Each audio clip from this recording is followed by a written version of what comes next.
How did it all start? How did you end up working on a movie based on the most translated French language book of all time?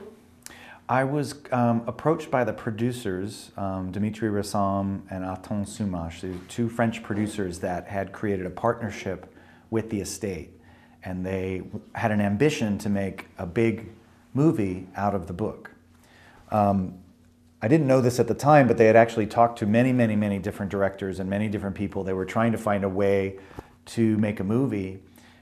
So when I first heard about it, I said no, and then the more I thought about it, the more I realized that they were very serious about doing this. That's when I created my idea of how I felt that we could make a cinematic experience that was not just the book, but more about the power of the book and how the book can affect your life.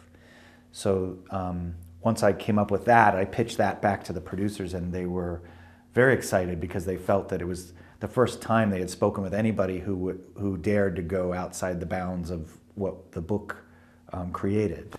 And to me, it was the only way to really protect the book and celebrate the magic of the book. We appreciated how we dealt with the plot. You put something more in the movie rather than the plain story of the book, which being so famous and loved would have been a huge temptation. And we found this really original.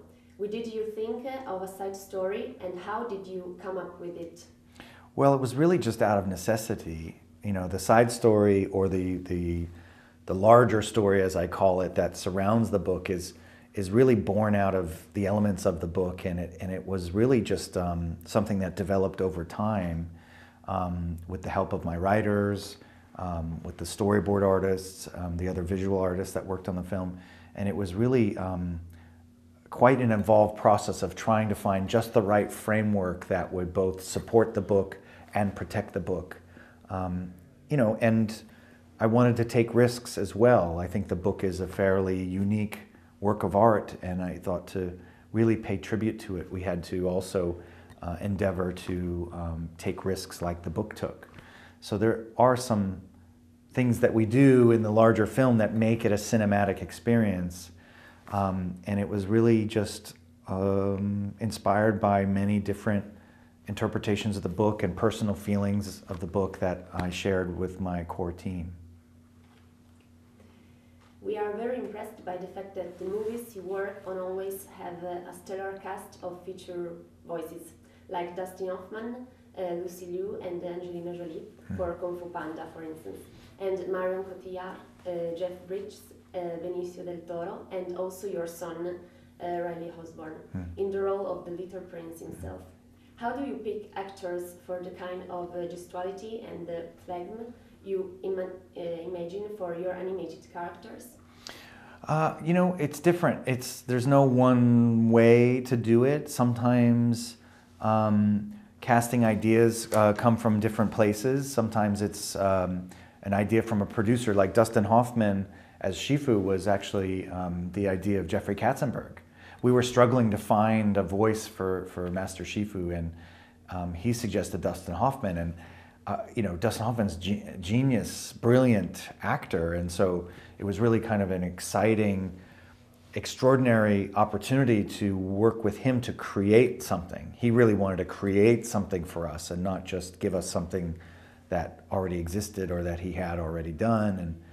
And in that case, I've been extremely lucky because the process of creating a character in animation is so important. Even Jack Black, for Poe, it's partially Jack Black, but it's a brand new character. He didn't just use like, oh, it's just Jack Black. He came up with something that is very unique and very singular. The same with Jeff Bridges. You know, I asked Jeff, help us create this character. I have an idea for who this character is. And honestly, I had a really hard time figuring out what he should sound like.